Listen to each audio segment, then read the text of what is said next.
Sobra ang supply ng karne kahit ngayong magpapasko ayon sa Department of Agriculture. Kaya wala raw dahilan para tumaas ang presyo nito. Sa Divisoria naman nakaalerto ang mga otoridad sa pagdami ng mga magnanakaw. Makibalita tayo kay Jennifer Solis. Sa dami ng mga mamimili sa Divisoria sa Maynila ngayong Pasko, hindi lang mga tindera ang kumikita dahil pati mga magnanakaw, tiba-tiba. Ayon sa Manila Police District, 10 reklamo na ng pagnanakaw ang nakarating sa kanila ngayong linggo pa lang.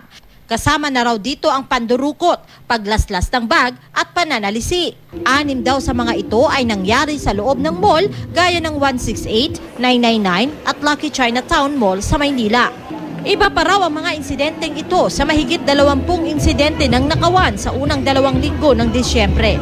Inaasahan na raw ng mga otoridad ang posibleng pagdami ng mga ganitong insidente. Habang papalapit ang Pasko, lalo't nasa 15 hanggang 20,000 ang dumaragsa sa Divisoria para mamili. Iba-ibang insidente pero usually yan from yung 4 to 8. 4 to 8 nandiyan ang insidente talaga ng mga salise ng pickpocket. Paalala ng mga pulis, dapat maging mapagmasid habang namimili. Kung panay dikit sa iyo ang isang tao at malikot ang mata o kaya ay bigla na lang binunggo, maging alerto na at baka madukutan ka. Sa isang veteranong slasher o mandurukot, 5 hanggang 10 segundo lang daw ang kailangan para maisagawa ang krimen.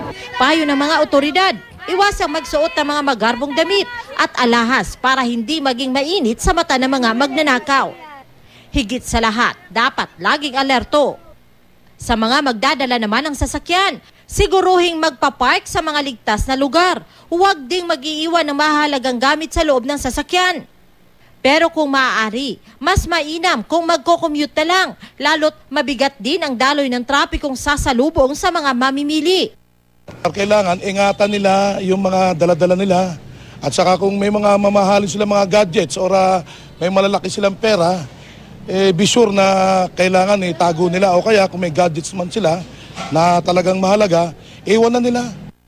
Sa ngayon, nagdagdag na rin ng puwersa ang Philippine National Police para magbantay sa Divisoria.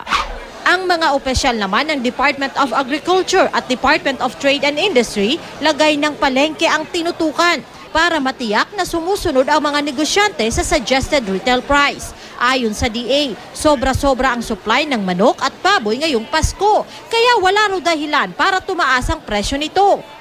Nakapako na rin daw dapat sa 135 pesos ang kada kilo ng manok, pero aabot ng hanggang 150 pesos ang kilo ng manok kung choice cuts.